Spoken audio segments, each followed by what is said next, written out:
Siya ang pinakamahinang adventurer na na-stalk sa unang palapag ng dungeon. Ngunit matapos talunin ang 10,000 slime, nakakita siya ng isang napakabihirang card na tumatawag sa pinakamalakas na lingkod. Nagsimula ang kwento sa isang batang lalaki na nagngangalang Kato habang nakaharap niya ang isang slime. Sumugod ito sa kanya, ngunit ginamit niya ang kanyang bug killer spray para maalis ito, at tila ipinagmamalaki niya ang kanyang nagawa. Nalaman natin na 2 taon na siya sa dungeon, ngunit siya pa rin ang may pinakamababang katayuan bilang isang explorer dahil ang mga slime lamang sa unang palapag ang kaya niyang patayin. Nakahuli na siya ng 9,999 sa mga ito, at gusto niyang tapusin ang kanyang araw sa pamamagitan ng pag-abot sa 10,000. Kaya, tumungo siya sa mas malalim na bahagi ng dungeon kung saan nakakita siya ng isang ginintoang slime at palihim niya itong sinugod gamit ang kanyang spray para umatake, ngunit nakaiwas ito. Kaya, inilabas niya ang kanyang spray gun, na ginamit niya para tapusin ito. Ngunit nagulat siya na hindi siya nag-level up kahit na nakapatay na siya ng isang bihirang slime. Kaya, nagpa siya siyang kunin ang mahiwagang core nito, umaasang magiging sulit ito ng malaki. Habang papalapit siya sa slime, napagtanto niyang may nalaglag itong serving card, ngunit pinakalma niya ang sarili at tiningnan ang mga estatistika nito, na nagpatunay sa kanyang mga hinala. Lumingon-lingon siya para tingnan kung nag-iisa lang siya dahil ayaw niyang may kumuha sa kanya ng card. Hinanap niya kung anong uri ng card ito at napagtanto niyang walang impormasyong makukuha sa database, ngunit nakita niya na isa itong Valkyrie card at alam niyang itinuturing silang mga demigod sa mitolohiya. Kaya, napaisip siya kung ito ba ay isang bihirang card. Nakasalubong niya ang isang grupo ng mga explorer at sinubukan niyang batiin sila, ngunit hindi siya pinansin ng mga ito at hiniling niya na magkaroon siya ng mas mahusay na kagamitan upang maging katulad nila. Kaya, naisip niyang ibenta ang card sa mataas na presyo, iniisip na mabibili niya ang lahat ng gusto niya. Ginawa ng receptionist, si Hitsugae, ang trading, binayaran siya ng 1,500 yen para sa 3 slime core, at bago siya umalis, tinanong niya ito kung magkano ang halaga ng isang angel-type servant card. Kaya, isiniwalat niya na ito ay naibebenta sa mahigit 1 bilyong yen. At hindi siya makapaniwala kung gaano ito kahalaga. Nakasalubong niya ang kanyang mga kaibigang sina Shinji at Haiko, na binanggit na mayroon din silang mga explorer pass, na nagpapahintulot sa kanila na makapasok sa mga lugar ng atraksyon ng libre. Tinanong nila siya kung nasa level 3 pa rin siya, at sinabi niya sa kanila na mga slime lang ang pinapatay niya, kaya hindi siya magle-level up anumang oras sa lalong madaling panahon. Nagtaka siya kung bakit hindi sila bumabalik sa dungeon. Kaya, ipinaalala nila sa kanya ang unang beses na pumunta sila sa ikalawang palapag, kung saan nila nakita ang kanilang unang goblin.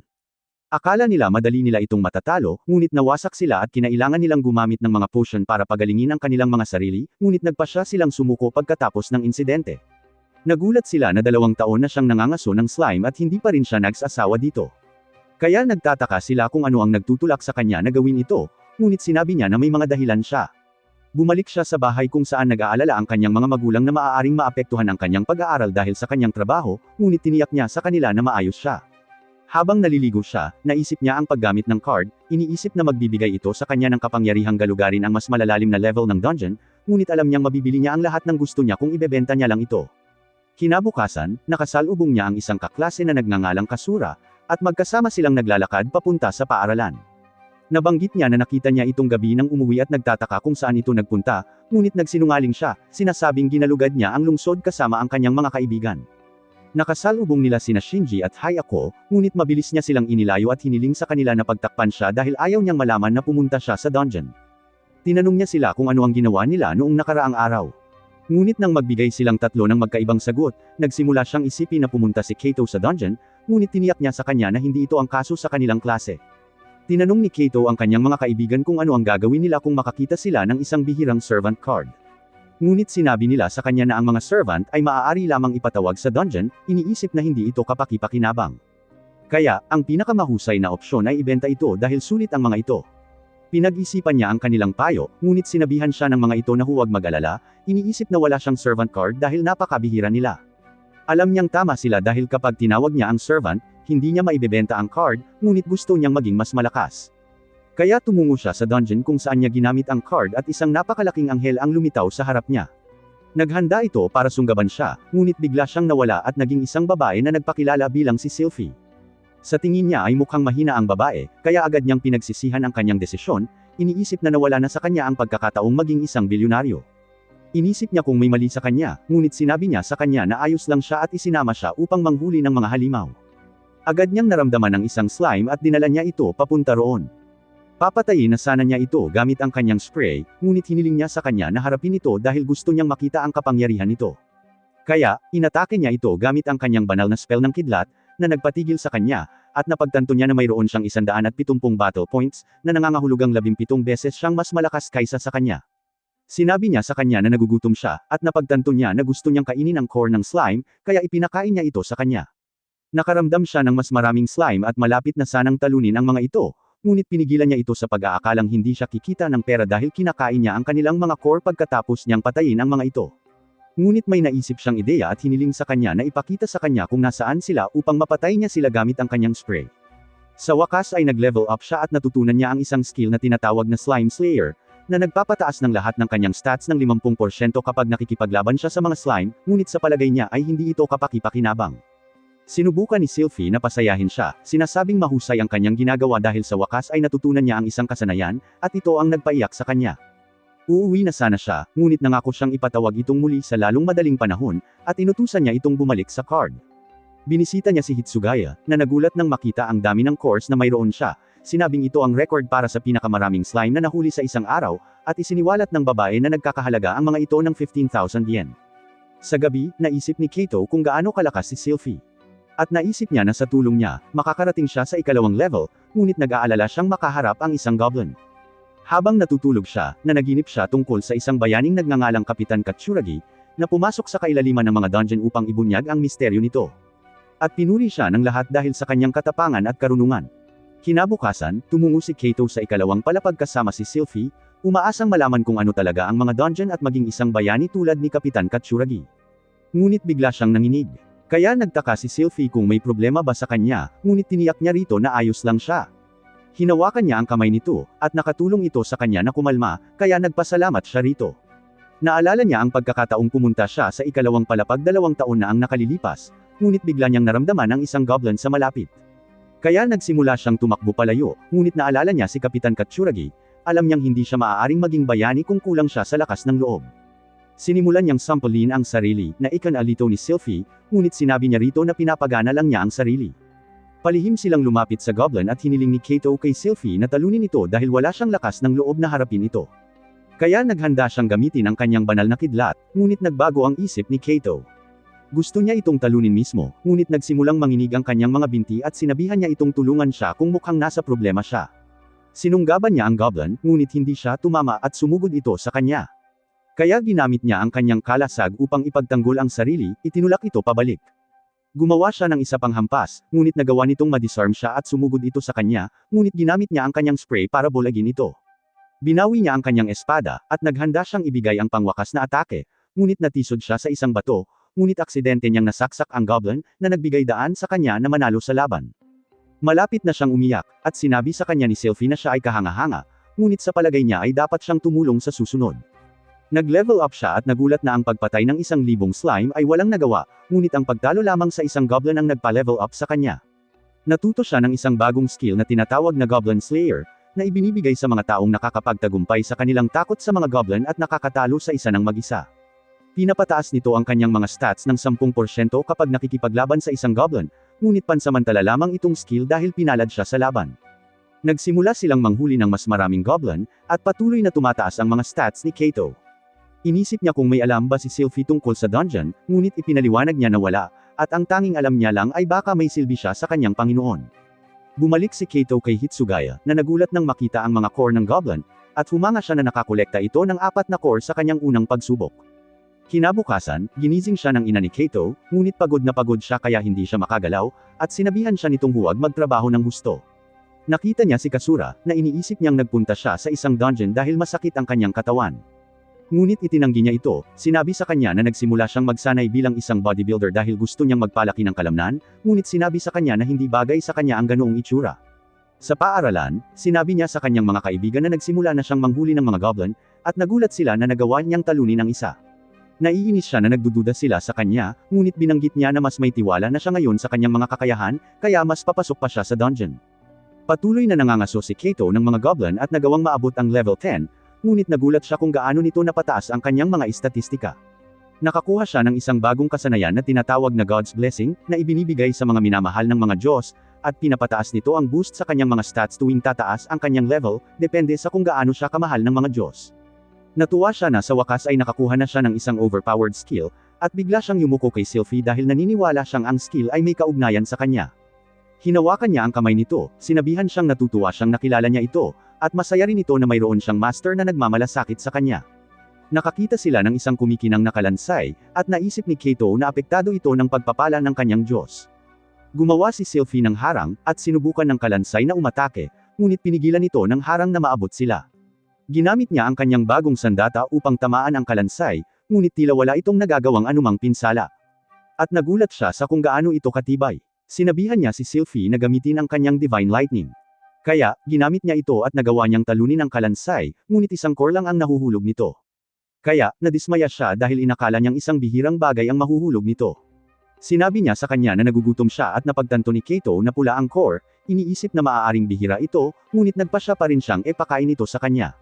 Pagkatapos nito, tinanong ni Kato si Hitsugaya tungkol sa halaga ng core, ngunit nabigla siya nang banggitin nito na nagkakahalaga ito ng mahigit 2 milyong yen.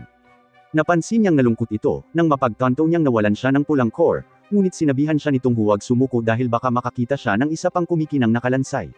Sa gabi, hindi mapigilan ni Kato ang pag-iisip tungkol sa perang nawala niya, ngunit sa palagay niya ay karapat-dapat si Sylvie ng gantimpala dahil tinutulungan siya nito. Alam niyang isa lamang siyang walang kwentang tao bago niya ito nakilala, ngunit nagawa niyang lumakas dahil dito.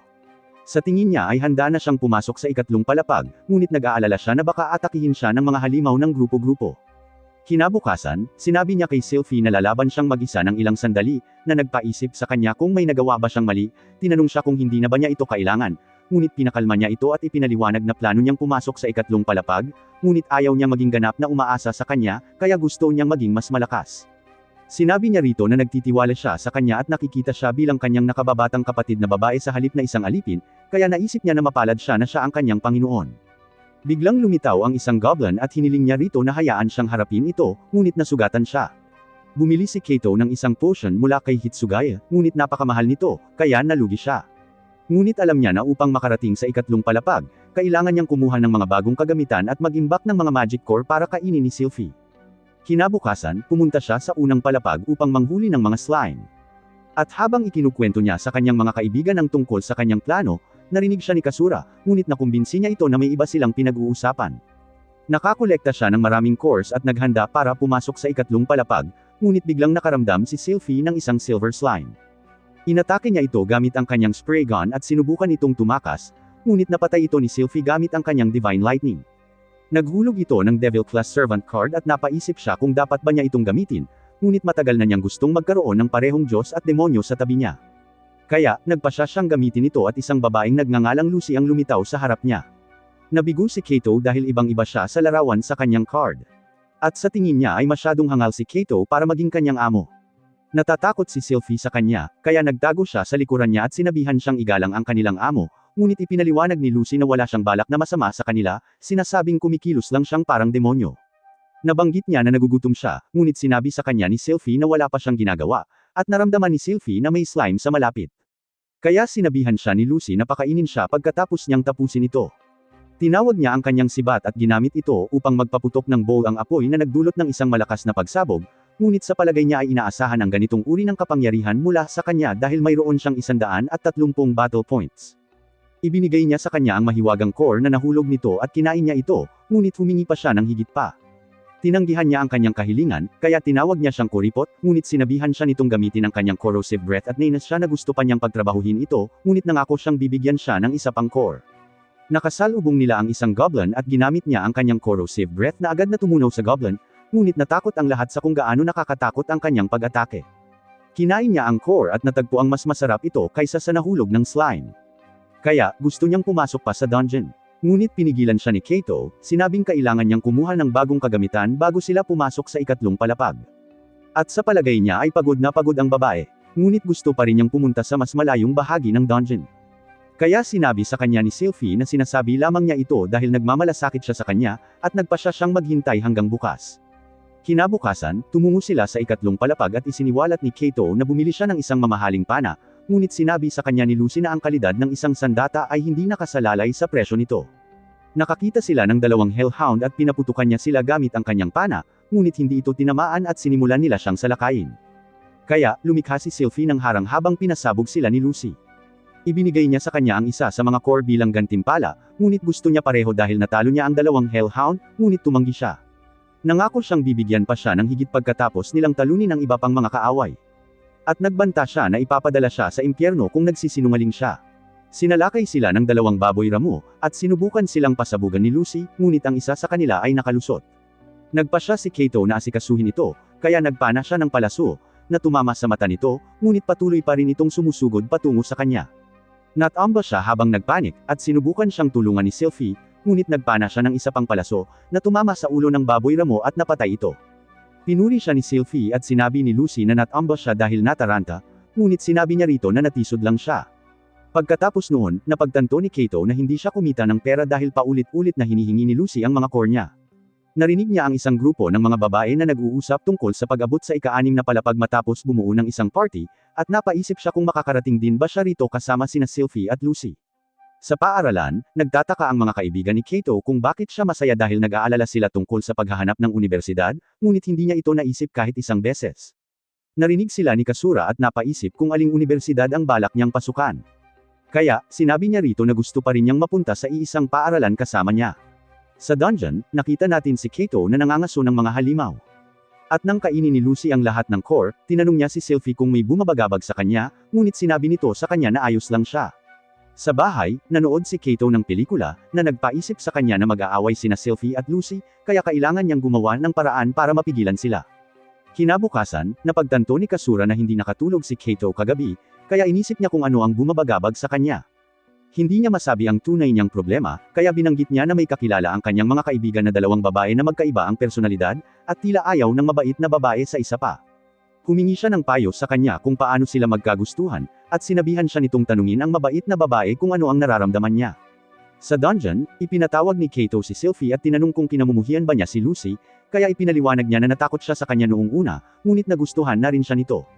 Naisip niya na may bumabagabag sa kanya dahil kakaiba ang kinikilos nito nitong mga nakaraang araw, at gusto niyang maging bukas ito sa kanya dahil mahalaga ito sa kanya. Kaya, sinabi niya rito na may isang bagay na nakakainis sa kanya, ang katotohanang naging mabait ito kay Lucy at gusto niyang tretuhin din siya nito ng ganoon. Ipinaliwanag niya na mas marami ang binibigay nitong course para kainin ni Lucy. At mula nang dumating si Lucy, hindi na ito kinakausap nito. Kaya tiniyak niya rito na pag-uusapan niya ang mga bagay na ito. Habang nagpapatuloy sila sa kanilang paglalakbay, pinuri ni Kato si Sylphie. Ngunit ito ay nagdulot ng selos kay Lucy at hiniling niya rito na purihin din siya. Nakasalubong nila ang isang baboy ramo at nag-level up si Sylphie matapos niya itong talunin. Kaya't naging masaya siya at ibinigay niya ang kredito kay Kato. 3 Hellhound ang malapit nang atakihin sila at hiniling niya rito na harapin sila dahil gusto niyang makita kung gaano siya naging mas malakas. Kaya ginamit niya ang kanyang banal na kidlat at humanga siya na nagawa niyang talunin silang lahat sa isang iglap. Isang baboy ramo ang sumugod patungo sa kanila. Kaya pinrotektahan niya ang lahat gamit ang isang harang at napagtanto niyang mas matagal ito kaysa dati. Malapit na itong tapusin ni Lucy, ngunit gusto itong gawin mismo ni Kato. Kaya pinana niya ang baboy ramo. Binigyan niya ng 2 magic core si Sylphie at wala kay Lucy dahil wala itong ginawa sa laban. Ngunit hiniling ni Sylphie na bigyan pa siya nito dahil nagugutom pa rin ito. Napagtanto niya na tumaas ang gana nito kasabay ng kanyang level. At habang pumunta siya kay Hitsugaya, napansin niya na mas kaunti na ang naibabalik nitong core. Bumalik siya sa unang palapag para manghuli ng slime. At gusto sanang tumulong ni Lucy, pero pinigilan niya ito dahil kung tutulungan nila siya, wala siyang may bentang core. Sinabi sa kanya ni Lucy na hindi niya dapat sila ipinatawag kung hindi niya sila hahayaang gumawa ng kahit ano. Ngunit binanggit ni Sylphie na naroon sila para suportahan siya. Sinabi niya sa kanila na ang kanilang suporta ang naghihikayat sa kanya. Kaya nagpa siya si Lucy na i-cheer siya.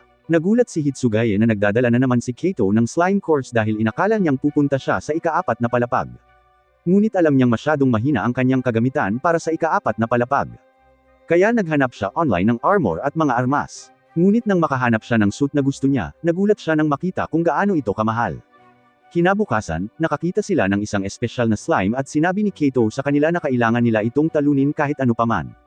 Kaya, binura ito ni Sylphie at Lucy gamit ang kanilang mga spell.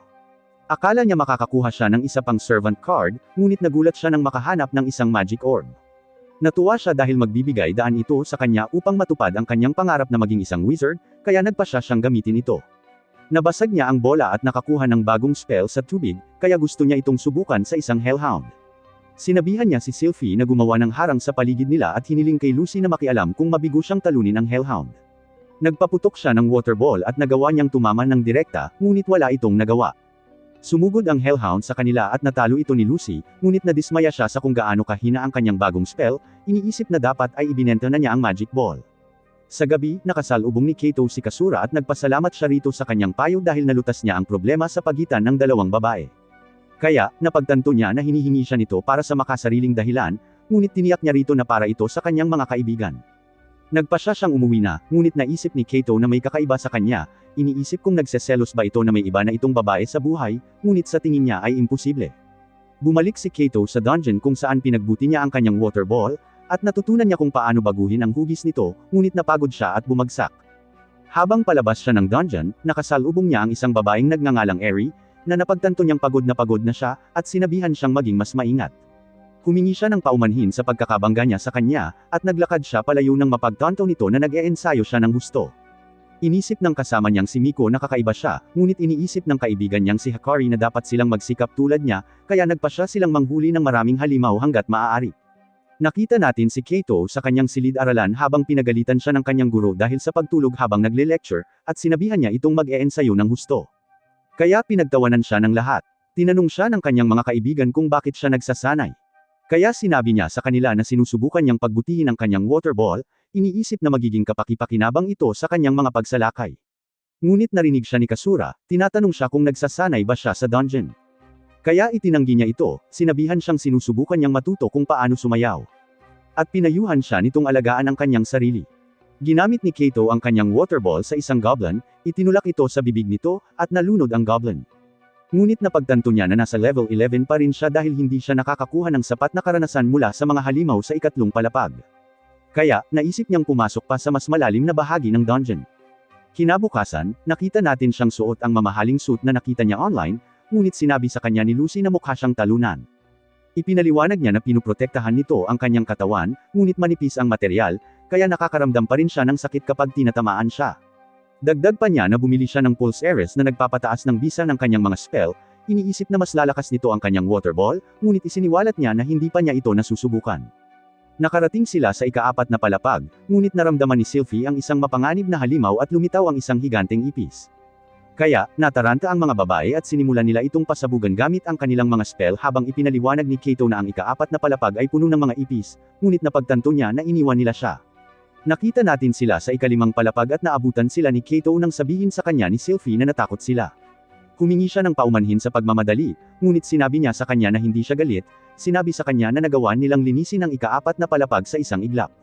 Isiniwalat niya na nakolekta niya ang mga core ng mga ipis at pinakain niya ang mga ito, ngunit hindi nila ito nagustuhan. Sa pag-aakalang hindi ito masarap, nagpasya silang galugarin ang ika-5 palapag, at nakakita siya ng mga halimaw na gawa sa buhangin at putik. Kaya binaril niya sila, ngunit napagtanto niya na ang kanyang mga pag-atake ay hindi gumagana dahil hindi sila tinatablan ng pisikal na pinsala. Kaya humingi siya ng tulong kay Lucy, at ginamit ni Sylphie ang kanyang apoy sa impyerno upang sunugin sila nang mapagtanto niya na kailangan niyang umasa sa mga batang babae upang talunin ang mga halimaw sa palapag na iyon. Pumunta sila sa mas malalim na bahagi ng dungeon, ngunit binanggit ni Sylphie na may naramdaman siyang isang bagay sa likod ng isang pader. Kaya sinira niya ito, at napagtanto nila na may isang lihim na daanan. Nagpasya silang suriin ito habang sinasabihan ni Kato ang mga batang babae na mag-ingat, iniisip na mapanganib ang lugar. Ngunit nag-activate si Lucy ng isang bitag at isang palaso ang tumama sa kanya. Kaya, namilipit siya sa sakit. Pagkatapos niyang gumaling, ipinagpatuloy nila ang kanilang paglalakbay at nakakita sila ng isang napakalaking pinto sa dulo ng daanan habang binabanggit ni Sylphie na nakaramdam siya ng isang makapangyarihang presensya sa loob. Hindi niya ito mabuksan, iniisip na kailangan nila ng isang bagay para makapasok, ngunit ginamit ni Sylphie ang kanyang banal na kidlat, binutasan ang pinto. At pumasok sila sa silid kung saan nakatagpo nila ang dalawang boss monster. Napagpasyahan nilang talunin muna ang ogre. Kaya, pinasabog ito ng mga batang babae gamit ang kanilang mga spell, ngunit napagtanto nilang hindi ito tinatablan ng mahika at sumugod ito sa kanila. Kaya, pinrotektahan ni Sylphie ang lahat gamit ang kanyang harang. Inutusan niya si Lucy na harapin ang slime at sinimulan niyang barilin ang ogre, napagtanto na mahina ito sa mga pisikal na atake. Ngunit naubusan siya ng mga palaso at napagtanto niyang nahihirapan si Lucy dahil ang slime ay hindi rin tinatablan ng mahika. Kaya ginamit niya ang kanyang water ball, ngunit bigla itong naging yelo nang mapagtanto niya na pinahusay ng kanyang Pulse Ares ang kanyang mahika. Inilunsad niya ito sa ogre at napagtanto nilang gumagana ito, ngunit 3 putok na lang ang natitira sa kanya dahil nauubusan na siya ng mana. Kaya ginawa niyang mga spike ang mga bola ng tubig at tinutok niya sa ulo ng ogre, na nagbigay daan upang talunin ito. Malapit nang tamaan ng slime si Lucy, ngunit pinrotektahan niya ito, sinusubukang pigilan ito, ngunit nagsimulang matuno ang kanyang kalasag. Ginamit ni Sylphie ang kanyang banal na sibat, binubutas ang slime, ngunit napagtanto nilang buhay pa ito. Kaya, naisip niyang umatras, ngunit naalala niya si Kapitan Katsuragi, iniisip na hindi siya maaaring maging bayani kung tatakbo siya palayo. Kaya, sumugod siya at sinimulan niya itong atakihin gamit ang kanyang spray habang pinuprotektahan siya ni Sylphie gamit ang kanyang harang. Inilabas niya ang kanyang mga spray gun at patuloy siyang nag-spray hanggang sa maging 0 ang health nito. Nawala ang slime, kaya nagdiwang ang mga batang babae, ngunit napagtanto nilang nasugatan siya, kaya uminom siya ng isang potion upang pagalingin ang kanyang sarili. Tumaas ang level ni Lucy at napagtanto niyang naabot na niya ang level 15, kaya sa tingin niya ay makakasabay siya sa iba pang mga explorer. Sinuri niya ang mga drop ng halimaw at nakakita siya ng isang pulang core kasama ang isang magic sword, na napagtanto niyang isang bihirang bagay, ngunit nagtataka siya kung bakit ito mukhang kutsilyo sa kusina. Sinubukan niyang ibenta ang pulang core, ngunit nagtaka si Hitsugaya kung saan niya ito natagpuan. Kaya, ikinwento niya sa kanya ang tungkol sa nakatagong dungeon, at nagpa siya ang babae na magpadala ng isang tao upang imbestigahan ito. Isiniwalat niya na nakahanap siya ng isang espesyal na magic core, at hindi alam ang halaga nito, ngunit pumayag siyang bilhin ito sa mataas na presyo. Inanyayahan niya itong sumali sa isang paparating na kaganapan, sinabing bubuo ang mga explorer ng mga grupo upang imbestigahan ang ikapitong palapag, at pumayag siyang lumahok. Bumalik si Kato sa kanyang silid-aralan kung saan ipinagmalaki niya sa kanyang mga kaibigan, sinabi sa kanila na malapit na niyang linisin ang ika-6 na palapag upang makasali siya sa kaganapan, sinasabing nasasabik siyang bumuo ng isang party kasama ang iba pang mga explorer. Tinanong sila ni Kasura kung pinag-uusapan nila ang isang dance party, kaya nakumbinsi nila siya na plano niyang dumalo sa isa, kaya sinabi niya sa kanya na gusto niyang sumali. Dumalo si Kato sa kaganapan, napagtanto na hindi mabilang na mga adventurer ang nagpas siyang lumahok, at nakilala niya ang grupo ni Eri, iniisip kung sila ba ang magiging party niya. Sa isang flashback, nakita natin na si Kasura ay anak ni Kapitan Katsuragi habang hinahatid niya ito. Nangako siyang babalik ng maaga, sinabing maghahapunan sila ng magkasama, at inaabangan niya ang pagbabalik nito. Balik sa kasalukuyan, nagising si Kasura sa kanyang silid, at umalis siya papuntang paaralan, iniisip kung nagsasanay na ba ulit si Kato. Pumila ang mga explorer para sa kaganapan, at nakita natin si Kato kasama ang grupo ni Eri habang bumukas ang transfer gate, na nagpapadala sa kanila sa ika-6 na palapag. Natuwa siya na nakarating ang lahat, na isiniwalat na kinakabahan siya dahil hindi niya madalas gamitin ang mga transfer gate. At sinabi sa kanya ng mga babae na hindi naman sila gaanong naiiba, na sinasabing nag-aalala sila na baka may mangyaring mali. Itinuro sa kanila ng isang lalaki ang ikapitong palapag, na sinasabing ang kaganapan ay naka-schedule ng 3 oras, at nakakita sila ng isang convenience store, kaya nagpasya silang bilhin ang lahat ng kailangan nila. Napagtanto ni Mika na puno na ang bag ni Kato, at nagtataka siya kung paano nagagawang dalhin ng mga babae ang kanilang mga gamit. Kaya, ipinakita nila sa kanya ang kanilang mga magic bag, ngunit hindi siya makapaniwala na mayroon silang lahat nito, dahil alam nilang napakamahal nito. Kaya, isiniwalat nila na binili ito ng kanilang mga magulang para sa kanila, at napagtanto niya na galing sila sa mayayamang pamilya. Binanggit ni Eri na tila mahusay ang kanyang kagamitan, at ipinaliwanag niya na nagtrabaho siya ng gusto para mabili ang lahat ng kailangan niya, ngunit sinabi ni Mika na kakaiba ang hitsura ng kanyang suit, ngunit sinabi ni Eri sa kanya na bastos siya. Nakarating sila sa ikapitong palapag ng ibunyag ni Mika na puno ito ng mga golem at nakatagpo nila ang isang grupo ng mga custodian.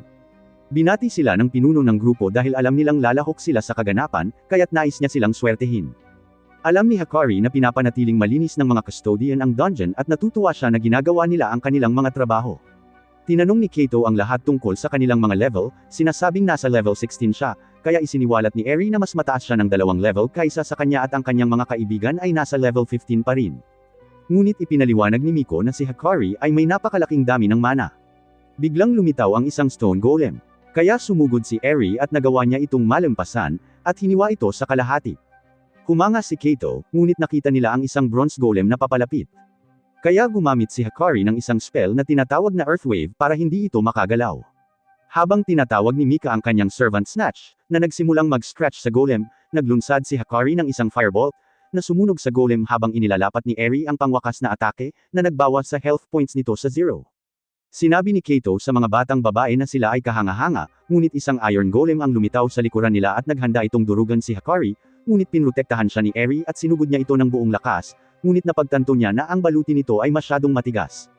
Ginamit ni Hakari ang kanyang fireball, ngunit natiis ito ng golem at inutusan ni Miko si Snatch na lumaban, ngunit ang kanyang mga pag-atake ay hindi gumagana at siya ay nataman. Naisip ni Kato na ipatawag sina Sylvie at Lucy, ngunit nabitawan niya ang kanyang mahiwagang espada, at nalaman natin na pinag-aralan niya ito, kaya alam niyang nagdudulot ito ng pinsalang iniisip niya kapag umatake siya ng isang atake. Inisip niya na magagamit niya ito upang talunin ang golem. Kaya, sinabihan niya si Hakari na gamitin ang kanyang Earth Wave, at ginamit niya ang spell habang tumatakbo siya papunta sa golem, sinasaksak ito mula sa likuran. Naisip niya na ang espada ay may kapangyarihang basagin ito, at bigla itong nawala nang mapagtanto niya na nagawa niya itong talunin. Pagkatapos ng kaganapan, nakita natin si Kato kasama ang mga batang babae na humangal na nagawa niyang talunin ang golem gamit ang kanyang mahiwagang espada. Ikinwento niya sa kanila ang tungkol sa mga kakayahan nito, sinasabing nakuha niya ito sa pamamagitan ng pagtalo sa isang halimaw at sa palagay niya ay kahanga-hanga si Snatch, sinabi kay Mika na hindi pa siya nakakita ng katulad niya sa mga pelikula. Kaya, isiniwalat niya na ang mga tagapaglingkod ay hindi nagpapakita sa kamera at sa palagay niya ay ito ang nagpapaliwanag kung bakit hindi alam ng guild ang tungkol kina Sylvie at Lucy. Tinanong niya ito kung itinatago ba niyang sekreto si Snatch, ngunit ipinaliwanag nito na nakuha niya ito sa isang subasta at ipinarehistro sa guild, kaya alam na ng lahat ang tungkol sa kanya. Tinanong ni Eri si Kato kung gusto niyang sumali muli sa kanilang grupo dahil plano nilang makarating sa susunod na transfer gate, na matatagpuan sa ika-11 palapag. Sa tingin niya ay hindi siya sapat na karapat-dapat para sumali sa kanila dahil walang espesyal sa kanya, ngunit sinabi nila sa kanya na hindi mahalaga iyon dahil gusto nila nakasama siya. At tinanong nila siya kung wala siyang party. Kaya, sinabi niya sa kanila na hindi siya nakikipagtulungan sa ibang mga explorer, ngunit mayroon siyang Diyos at isang demonyo sa kanyang tabi, at wala silang ideya kung ano ang kanyang tinutukoy. Naisip niyang ilihim ang kanyang mga tagapaglingkod dahil natatakot siyang isipin ng lahat na siya ay isang creepy dahil mukhang bata pa sila. Ipinaliwanag niya na kailangan niya ng oras para pag-isipan ito dahil kailangan niyang makipag-usap sa isang tao tungkol sa pagsali sa kanila at napagtanto nila na komplikado ang kanyang sitwasyon. Kaya, sinabihan siya ni Eri na magdahan-dahan. Pagkatapos noon, isinuot niya ang kanyang contact lens, na nagbibigay daan sa kanya upang makita ang mga estatistika ng lahat ng bagay sa paligid niya, at bumalik siya sa dungeon kung saan niya ipinatawag sina Sylvie at Lucy, ngunit tila nagalit sila dahil hindi niya sila ipinatawag sa karaniwang oras. Kaya, ipinaliwanag niya na abala siya sa kanyang schedule. Ikinwento niya sa kanila ang tungkol sa grupo ni Eri, ngunit sa palagay nila ay hindi niya kailangang sumama sa kanya dahil mayroon na siya ng mga ito. Nakita natin si Kato kasama si Kasura, na nagtanong sa kanya kung libre siya sa Sabado dahil gusto nitong sumama sa kanya sa pamimili, at pumayag siyang gumugol ng oras kasama niya. Nakita niya ang kanyang kaibigan at nagsimula siyang maglakad kasama niya habang binabati siya nina Shinji at Hayako sa pag-score ng isang date kasama niya. Ngunit ipinaliwanag niya na magsasama lang sila sa pamimili at tinanong siya ng kanyang mga kaibigan tungkol sa kaganapan. Kaya sinabi niya sa kanila na sumali siya sa isang party kasama ang 3 batang babae na halos kasing edad niya. Kaya naisip nila na ang pagiging isang explorer ay kahanga-hanga at naisip nilang bumalik sa dungeon. Nakita natin sina Kasura at Kato sa isang mall kung saan nakakita sila ng isang ad tungkol sa mga magic core at napagtanto ni Kasura na nakikinig si Kato dito. Kaya, sa tingin niya ay interesado siya sa mga dungeon, ngunit sinabihan niya itong huwag isipin iyon sa araw na iyon. Tinanong niya ito tungkol sa huling beses na lumabas sila ng magkasama, at naalala ni Kato na nagkaroon sila ng masayang oras kasama ang kanyang ama noong sila ay maliliit pa. Sinubukan niya ang mga damit na gusto niyang bilhin, hinihingi ang kanyang opinyon, ngunit paulit-ulit lang nitong sinasabi sa kanya na maganda siya. Tinanong niya ito kung alin ang pinakagusto niya, at pinili niya ang kasalukuyan niyang suot, kaya nagpasya siyang bilhin ito. Lumabas sila, at sinabihan siya nitong gusto niyang sumakay ng bangka. Kaya sumama siya sa kanya, ngunit napagtanto niyang napapaligiran sila ng mga taong nagde-date. Kaya pakiramdam niya ay talagang nagde-date sila, ngunit sa palagay niya ay hindi siya niyayaya ng babae na makipag-date sa kanya. Napagtanto niya na tila bumubuti ang katawan nito, iniisip na dahil ito sa kanyang pagsasanay, at binanggit niya na nagkakaroon siya ng masayang oras. Kalaunan ng araw na iyon, nakita nila ang parehong patalastas sa isang istasyon ng tren, at pinanood ito ni Kato habang nakikita ni Kasura ang isang ina kasama ang kanyang sanggol. Kaya sinabihan niya itong gusto niyang pumunta sa isang lugar bago siya umuwi. Tumungo sila sa guild at alam niyang malapit lang ang dungeon, iniisip na nasa loob pa rin ang kanyang ama. Naalala niya ang araw na nangako ang kanyang ama na maghahapunan kasama niya, ngunit isiniwalat niya na hindi na ito bumalik. At nagtataka siya kung bakit pumupunta ang mga tao sa dungeon. Sinabi niya kay Kato na nag-enjoy siya kasama ito, ngunit naisip niya na oras na para tapusin ang araw at naglakad siya palayo nang banggitin nito na gusto nitong maging bayani tulad ng kanyang ama, ngunit narinig siya nito, kaya nagkunwari itong wala itong sinabi. Nakita natin si Kato pabalik sa dungeon habang sinusubukan niyang pagsamahin ang kanyang water ball sa kanyang espada, na lumikha ng isang nagyelong talam, at natalo niya ang isang golem. Sa tingin ni Sylvie ay maganda ito, ngunit alam ni Lucy na sinusubukan niyang pahangin ang mga babae, at nagulat siya na nalaman nito. Iniisip ni Sylvie kung talagang plano niyang sumali sa kabilang grupo, Iniisip kung hindi ba siya masaya sa kanila. Nagalit din si Lucy na mas kaunti ang kanyang pagpapakain sa kanila, kaya pumayag siyang huwag sumali sa grupo. Ngunit nagbago ang isip ni Sylvie at nagpas siyang suportahan siya, tinanong kung bakit gusto nitong sumali sa ibang grupo. Kaya binanggit niya na masyadong malakas ang mga ito, kaya gusto niyang sumali sa kabilang grupo para ma-level up ang sarili niyang kakayahan. Pinahahalagahan ni Sylvie ang kanyang pagsisikap at binanggit niya na sasali lang siya sa kabilang grupo tuwing Sabado at Linggo. Pag-uwi sa bahay, kinabahan si Kato habang iniisip niya ang pagtawag kay Eri, ngunit bigla siyang nakatanggap ng tawag mula kay Kasura. Inisip niya kung ano ang kailangan nito, ngunit tinanong niya ito kung may alam ba itong paraan para mabawasan ang kaba ng isang tao, sinasabing kinakabahan si Shinji sa pagtawag sa isang babae, kaya gusto niya itong tulungan. Kaya, ikinwento niya sa kanya ang isang pagkakataon noong mas bata pa siya at kinakabahan tungkol sa isang pagtatanghal, ngunit sinundot siya ng kanyang ama at pinangiti, na nakatulong sa kanya para mabawasan ang kaba. Sinubukan ito ni Kato at binanggit na tila nakatulong ito sa kanya. Kaya, napagtanto ni Kasura na ang payo ay para makipag-usap siya sa ibang babae, at nagpaalam siya ng magandang gabi. Gaya ng nakikita natin, gusto sana niya itong yayain na lumabas ngunit nagselos siya. Nakita natin si Eri na nagsasanay at nagawa ni Kato na tawagan siya at sabihing maaari siyang sumama sa kanilang ngunit tuwing Sabado at Linggo lamang. Ngunit binanggit niya na ayos lang dahil lahat sila ay pumapasok sa paaralan at pumupunta lamang sila sa dungeon tuwing Sabado at Linggo. Nakita natin ang grupo sa dungeon at inutusan ni Kato si Hakari na gamitin ang kanyang Earthwave at si Miko naman ay ipinatawag si Snatch para magambala ang mga golem. Ginamit niya ang kanyang Ice Sword, napatay ang dalawa sa mga golem, at tinapos ng mga babae ang iba. Humanga sila sa kanyang bagong kasanayan, at napansin ni Eri na tumpak din ang kanyang mga tagubilin, kaya parang hindi siya karaniwang nag-e-explore ng mag-isa. Biglang kumulo ang kanyang tiyan, kaya nagpa siya silang huminto para sa tanghalian, ngunit hindi siya makapaniwala kung gaano kaganda ang kanilang tanghalian, kaya napagtanto niyang nasa ibang level na sila. Kinabukasan, nagpa siya silang pumunta sa ikawalong palapag, at nakita natin si Kato na nakasuot ng life jacket. Nagtaka si Eri kung hindi ba siya marunong lumangoy, ngunit binanggit niya na sa ikawalong palapag ay may mga halimaw na nakabase sa tubig sa mga lugar na nakalubog, kaya naghahanda lang siya, at napansin na ang jacket ay mayroon ding magic resistance. Sinundan ng grupo si Snatch at nakita nito ang isang kalaban sa unahan. Lumitaw ang isang Axelon, na dumura ng asido kay Kato, at sinira nito ang kanyang jacket. Hindi siya makapaniwala na wala na ito, at iniwasan niya ang susunod nitong atake, ngunit natalo ito ni Mika gamit ang kanyang pana. Nakasalubong ng grupo ang iba pang mga halimaw at nahuli si Kato ng isang pusit. Itinapon siya sa tubig at siya ay nataranta, ngunit sinabi sa kanya ni Eri na kaya niya lang tumayo at napagtanto ng mga babae na hindi talaga siya marunong lumangoy. Nakasalubong ng grupo ang isang kayeg ng mga isda at habang inaalis nila sila, naubusan ng bala ang baril ni Kato, kaya ginaya niya ang sandata ni Eri gamit ang kanyang kasanayan at sinimulang hiwain ang mga isda. Nagawa nilang patayin silang lahat, ngunit naubusan ng mana si Kato at nawalan siya ng malay. Nang magising siya, nakita niyang nasa kandanggan siya ni Eri, kaya mabilis siyang bumangon. Napagtanto niyang bumalik na ang kanyang mana, kaya binanggit ni Eri na gumamit ito ng mahiwagang potion sa kanya.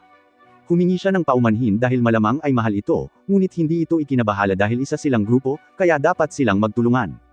At binanggit ni Mika na nakakuha pa rin sila ng maraming core mula sa isda. Biglang naramdaman ni Snatch na may paparating at lumitaw ang isang napakalaking dinosaur boss.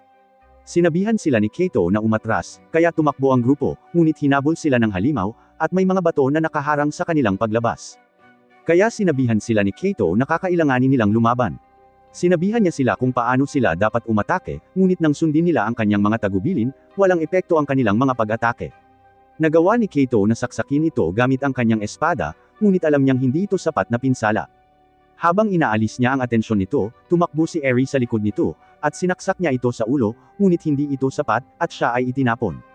Sumugod si Kato sa kanya, ngunit sinabi niya na ayos lang siya dahil magiging bayani na siya. Napagtanto niyang mukhang masama ito, kaya naisip niya na ipatawag sina Sylvie at Lucy. Naghanda ang halimaw para atakihin ang dalawa pang babae, kaya inactivate niya ang kanyang mga baraha, at lumitaw sina Sylvie at Lucy. Humingi siya ng paumanhin sa pagtawag sa kanila ng mabilisan, ngunit sinabihan niya silang talunin ang boss, kaya pareho nilang ginamit ang kanilang mga spell, at nagawa nilang lipulin ito. Nagpasalamat si Kato sa kanilang tulong at nagselos si Lucy dahil kasama niya ang iba pang mga babae ngunit biglang niyakap ni Mika si Sylvie dahil nakita niyang cute ito at nagustuhan ni Hakari si Lucy. Humingi ng paumanhin si Kato sa paglilihim sa kanila at iminungkahi ni Mika na maligo ng magkasama upang ipagdiwang ang kanilang pagsasama. Kaya pumunta sila sa banyo at namangha si Eri na may anghel at demonyo si Kato bilang kanyang mga tagapaglingkod. Naging komportable ang mga babae sa isa't isa at nakita natin si Kato na mag-isa kasama si Snatch. Pagkatapos noon, umuwi sina Hakari at Mika at naiwan si Kaito kasama si Eri. Nagtataka siya tungkol sa gusto nitong maging bayani. Kaya, binanggit niya na gusto niyang maging bayani mula pa noong bata pa siya. Nakita natin siyang tinatanong ang kanyang ama kung bakit kailangan nilang maging malakas. Kaya, binanggit niya ito upang maprotektahan nila ang mga taong mahal nila at ang mga makakagawa nito ay mga bayani. Kaya, iyon ang matagal na niyang pinapangarap at iyon din ang dahilan kung bakit siya naging isang dungeon explorer. Nabanggit niya na bukas ang kanilang universidad tuwing Sabado at Linggo, kaya niyaya niya itong bisitahin ito. Sinabi niya ito sa kanyang mga kaibigan, ngunit iminungkahi nila na sumama siya kay Kasura. Naisip niya na imposible, ngunit narinig sila ni Kasura at ng kaibigan nito. Kaya, pinilit niya ang sarili na yayain siyang sumama sa kanya sa Oka University. Natuwa siya na iniisip din nito na pumasok sa parehong universidad. Kaya, pumayag siyang sumama sa kanya, at sinabi ng iba na abala sila para magkaroon sila ng oras na mapag-isa. Dumating ang Sabado at Linggo, at nagulat si Kaito nang makita si Kasura na suot ang bagong damit na napili niya. Sumakay sila ng tren papunta sa Oka University at sinabihan ni Kasura si Kaito na umupo malapit dito at nagpasalamat siya sa pag-imbita sa kanya sa kaganapan. Alam niya na matagal na niyang gustong bumisita sa campus, ngunit natutuwa siya na nakakasama niya ito at napansin niya na tila sila ay nagde-date, ngunit sa palagay niya ay wala itong nararamdaman para sa kanya. Sinabi niya sa kanya na nasa sabik siyang makita ang universidad, ngunit pinigilan sila ng kanyang mga kaibigan habang nagtataka siya kung ano ang ginagawa nila roon dahil alam niyang interesado silang pumasok sa ibang mga paaralan. Kaya, ipinaliwanag nila na gusto nilang makita ang kaganapan at nangako silang hindi siya hahadlangan. Nakakita siya ng isang patalastas tungkol sa mga explorer at tinanong siya ng babae kung nadismaya ba siya na wala siya sa dungeon, ngunit ipinaliwanag niya na masaya siyang makasama siya, na nangangakong kakalimutan ang dungeon para sa araw na iyon. Nakarating sila sa akademya at naisip ng mga kaibigan ni Kaito na maganda ang hitsura nito. Habang tumitingin sila sa paligid ng campus, ikinwento ni Kasura kay Kaito ang tungkol sa mga puno ng cherry, sinabing maglalakad sila sa ilalim ng mga cherry blossom kapag nag-enroll na sila doon.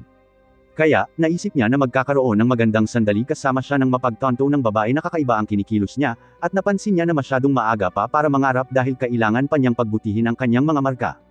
Nakarating sila sa reception area kung saan nila nakita si Eri at tinanong siya ng babae tungkol sa mga kaibigan ni Kaito, kaya mabilis silang nagpakilala. Iniisip niya kung kasintahan ba ni Kaito si Kasura, kaya ipinaliwanag niya na magkaibigan lang sila at sinabihan sila ni Eri na huwag mag-atubiling tumingin-tingin sa paligid, na nangangakong ililibre sila mamaya. Kaya lumayo sila nang banggitin niya na kaibigan lang niya si Kasura, ngunit nagtataka siya kung bakit siya nakahinga ng maluwag. Tinanong siya ng mga kaibigan ni Kaito tungkol kay Eri. Kaya ipinaliwanag niya na nagkita sila sa dungeon, at sinabing siya ang nagsabi sa kanya tungkol sa pangyayari. Ngunit tila nagalit si Kasura, nang mapagtanto niyang si Eri ang dahilan kung bakit niya naisip ang bumisita sa campus. At ipinaalala niya sa kanya ang pangako niyang kalimutan ang tungkol sa mga dungeon. Ngunit hinila siya palayo ng kanyang mga kaibigan, sinabihan siyang kukuha sila ng mga bulaklak. At tinanong nila siya kung bumuo siya ng isang party kasama si Eri. At nagseselos sila na nakilala niya ito, ngunit alam nilang nag-aalala si Kasura sa kanya dahil palagi siyang pumapasok sa dungeon. Kaya, sinabihan nila siyang mag-ingat sa sinasabi niya sa paligid niya. Binisita nila ang auditorium, napagtanto na napakalaki nito, at nakita nila ang digital chalkboard habang binabanggit ni Kasura na maaaring pumasok sa klase ang mga estudyante gamit ang kanilang mga tablet. Nakakita si Kaito ng defibrillator, at babanggitin na sana niya nakamukha nito ang mga nasa dungeon, ngunit pinigilan siya ng kanyang mga kaibigan, tinawag siyang tanga. Tiningnan nila ang iba pang mga pasilidad nang mapagtanto nilang mukhang perpekto ang lahat, ngunit iniisip ng mga kaibigan ni Kaito na hindi sila makakapag-enroll doon dahil hindi sapat ang kanilang mga marka. Alam niyang isa rin siyang underachiever. Kaya, naisip niyang mag-aral ng mabuti dahil gusto niyang mapunta sa parehong paaralan ni Kasura, ngunit tinanong siya ng kanyang mga kaibigan kung paano niya babayaran ang tuition fee, dahil alam niyang napakamahal nito. At babanggitan na sana niya nagagalugaran niya ang dungeon, ngunit napagtanto niyang nakikinig si Kasura. Kaya, ipinaliwanag niya na kukuha siya ng part-time na trabaho. Nagsimula siyang mangarap na magkaroon ng isa pang magandang sandali kasama ito, ngunit naantala siya nina Hakari at Miko, at ipinakilala niya sila sa kanyang mga kaibigan. Nagtaka si Kasura kung paano niya nakilala ang mga babae, kaya naisip niyang mag-isip ng dahilan, kahit alam niyang hindi niya masabi ang totoo, pero sinabi nila sa kanya na nagkita sila sa isang dungeon. Kaya, nagalit siya, at tinanong nila siya kung bakit siya mukhang namumutla. Pero dumating si Eri, inimbitahan ng lahat na mananghalian sa cafeteria. Kakain na sana sila ng sabay-sabay at naisip ng mga kaibigan ni Kaito na mukhang masarap ang pagkain, pero sinabi sa kanila ni Eri na mura lang ito at maaari pa nilang palitan ng libre ang kanilang mga inumin. Nagsimula silang kumain ng mapagtanto nilang masarap ito at iniisip ng lahat na ang Oka Academy ang pinakamasarap. Pagkatapos kumain, umalis si Kasura kasama si Kato para kumuha ng inumin para sa lahat at tinanong ni Hayako ang mga babae kung may kilala silang explorer na nagngangalang Anagawa. Kaya, ipinaliwanag nila na hindi nila siya gusto, iniisip na masyadong mahigpit siya bilang isang instructor. At sinimulan siyang gayahin ni Hayako habang nakita siyang nakakatawa ng mga babae. Napagtanto nila na ang mga batang lalaki ay mga explorador din at ipinaliwanag ni Hayako na may lisensya silang ngunit tumigil na sila sa paggalugad sa dungeon. Ipinaliwanag niya na dati silang natutulog habang nagle-lecture kaya hindi nila natututunan ang mahahalagang aralin at binanggit niya na gumamit siya ng potion sa isa sa kanyang mga klase, ngunit hindi ito gumana dahil nawawala ng bisa ang mga item kung ang gumagamit nito ay higit sa 3 kilometro ang layo mula sa dungeon. Ipinaliwanag ni Eri na ang parke ng dungeon ay itinayo sa 3-kilometer radius sa paligid ng pasukan upang makapagsaliksik ang mga explorador ng mga item sa loob ng lugar. Binanggit niya na kailangan nilang sundin ang ilang mga patakaran habang nasa loob ng parke at iniisip ng mga lalaki na ito ay isang magandang lugar para tumambay. Ngunit biglang bumalik si Kato kasama si Kasura at binigyan nila ang lahat ng inumin, ngunit nagtataka siya kung bakit nasisiyahan silang pumunta sa dungeon. Pagkatapos nito, binisita nila ang swimming pool habang naaalala ni Kato na iniligtas siya ni Kasura noong muntik na siyang malunod at pinrotektahan siya mula sa isang asong gala. Binanggit ni Hakari na kakaiba ang kanyang nararamdaman, na sinasabing ngayon lang siya nakaramdam ng ganito, at iniisip ni Mika na may kinalaman ito kay Kato. Papunta sila sa soccer field, ngunit hindi mapigilan ni Hakari ang pagtitig kay Kato, at nawalan siya ng balanse, ngunit nasalo siya ni Kato, at tinanong kung ayos lang ba siya. Nagpasalamat siya sa pagliligtas sa kanya habang binabanggit ng iba na kahanga-hanga ang mga galaw nito, ngunit tinanong siya ni Mika kung gaano katagal niya siya hahawakan. Kaya, ibinaba niya siya habang tinatanong siya ni Mika kung ayos lang ba siya, ngunit hindi ito sumagot. May ball ang biglang lumipad papunta kay Miko, ngunit sinipa ito ni Kato at lumapag ito sa goal. Kaya, iniisip ng lahat na kahanga-hanga siya. Inimbitahan ni Eri ang lahat sa dojo, ngunit nagtataka siya kung bakit niya ginawa iyon at ipinakita niya ang kanyang mga kasanayan. Pinalakpakan siya ng lahat, ngunit napagtanto niyang umiibig siya kay Kato. Bago sila maghiwalay, nagpalitan sila ng mga numero at sinabihan sila ni Eri na kontakin siya kung mayroon silang mga katanungan tungkol sa akademya. Natutuwa siya na nakapagkasama sila ng matagal at inaabangan ni Kato ang muling pagkikita ng mga babae at nagpaalam sila sa isa't isa. Nakita natin si Kato at ang kanyang mga kaibigan na nakasakay sa tren at tinanong ni Hayako si Shinji kung sinong babae ang gusto niya, ngunit ipinaliwanag niya na hindi siya maaaring pumili dahil gusto niya silang tatlo. Naisip ni Hayako na dapat nilang galugarin muli ang dungeon upang makilala nila ang mga babae at hiningi niya ang opinyon ni Kasura, ngunit sinabihan lang sila ni Kasura na gawin nila ang anumang gusto nila. Nang gabing iyon, nakita natin si Kato kasama si Kasura at sinabi niya sa kanya na mag-aaral siyang mabuti upang makapunta sila sa Oka Academy ng magkasama, ngunit tinanong siya ng babae kung mayroon ba siyang gusto mula sa grupo ni Eri. Kaya, ipinaliwanag niya na hindi sila ang tipo niya at ipinahayag niya na may gusto siya sa isang tao, ngunit ayaw niyang sabihin sa kanya kung sino ito. Tinanong siya ng babae kung bakit niya tinatawag ang lahat gamit ang kanilang unang pangalan, ngunit tinatawag niya lamang siya sa kanyang apelyido. Kaya, nagtaka siya kung may mali, ngunit tumungo ang babae sa kanyang bahay, sinasabi sa kanya na wala lang. Nakita natin si Kato na naliligo habang nagtataka kung bakit tila nababagabag si Kasura, at napagtanto niyang nagseselos ito, ngunit naisip niya na imposible, iniisip na hindi siya gusto nito. Naalala niya sina Sylvie at Lucy na napagtanto na hindi niya sila tinawag, kaya naisip niya na magagalit sila, at iniisip niya kung ano ang dapat niyang sabihin sa kanila kapag nakita niya silang muli. Kinabukasan, inalok sila ni Kato ng kanyang magic course, ngunit ipinaalala sa kanya ni Lucy na iniwan niya sila. Kaya, ipinaliwanag niya na kinailangan niyang dumalo sa isang kaganapan sa paaralan, at inalok niya silang bigyan ng 3 core bawat isa, ngunit sa palagay nila ay hindi ito sapat, at sinabi nila sa kanya na gusto nila ng 200 core, ngunit isang bihirang slime ang lumitaw sa likuran nila, kaya sinabihan niya silang atakihin ito. Pinasabog ito ni Lucy gamit ang kanyang spell, at nagpasya siyang bigyan sila ng 10 core bawat isa, kaya pinatawad nila siya, sinabihan siyang huwag silang iwanan sa susunod. Nakita niya ang isang item na nalaglag sa tabi ng slime. Kaya, tiningnan niya ang mga estatistika nito at napagtanto niya na pinapayagan siya nitong gumamit ng isang hindi nakikitang kapangyarihan. Nagpasya siyang subukan ito, ngunit walang nangyari. Inisip na dahil ang kapangyarihan ay hindi nakikita. Kaya, inatake niya ang tubig at nakita niya ang impact, ngunit sa tingin niya ay masyadong mahina ito para gamitin laban sa mga halimaw. Kaya, nagpasya siyang pagsamahin ito sa kanyang mahiwagang espada at nagawa niyang hatiin ang tubig at napagtanto niya na magagamit niya ito upang kontrolin ang kanyang ice spell.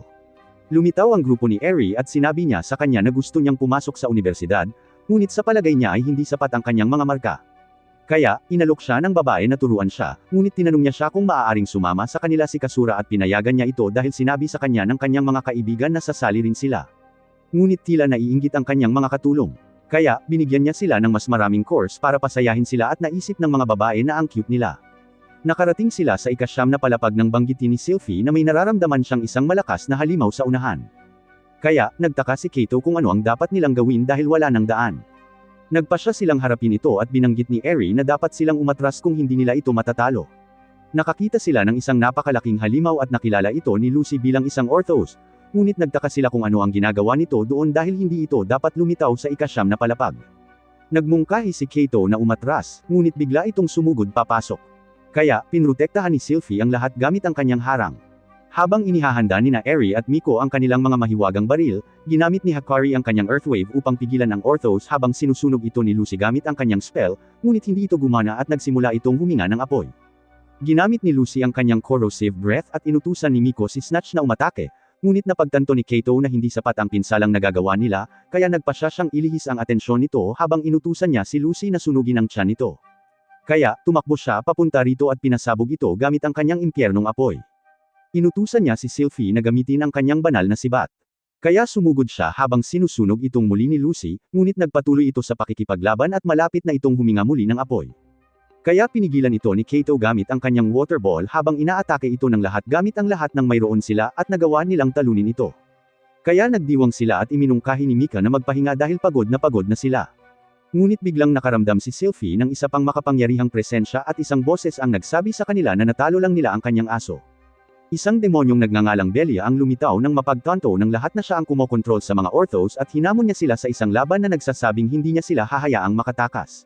Inatake niya sila gamit ang kanyang madilim na mahika, ngunit ginamit ni Sylvie ang kanyang harang upang harangan ito at tinamaan niya ito gamit ang kanyang espada habang napagtanto ni Kato na napakabilis niya. Sinimulan nila siyang pasabugan, ngunit walang epekto ang kanilang mga pag-atake. At iniisip ni Lucy na gagana laban sa kanya ang mahika ni Sylvie, ngunit iniisip ni Kato na kailangan nila ang kanyang harang upang mabuhay. Sinabi sa kanya ni Eri na magiging maayos sila, sinasabing makakasabay siya sa mga galaw ni Belia. Kaya, sinabihan niya si Sylvie na alisin ang kanyang harang at umatake ito kasama si Lucy, ngunit hindi pa rin ito gumana. Sumugod si Belia kay Kato, ngunit pinigilan siya ni Eri. Kaya, itinulak niya ito pabalik at inatake niya si Kato, na ginamit ang kanyang mahiwagang espada upang ipagtanggol ang kanyang sarili, at nabasag nito ang sandata ni Belia. Nagalit siya dahil ibinigay sa kanya ng duke ang kanyang espada. Kaya, sinimulan niyang suntukin si Kato at ibinagsak ito sa pader.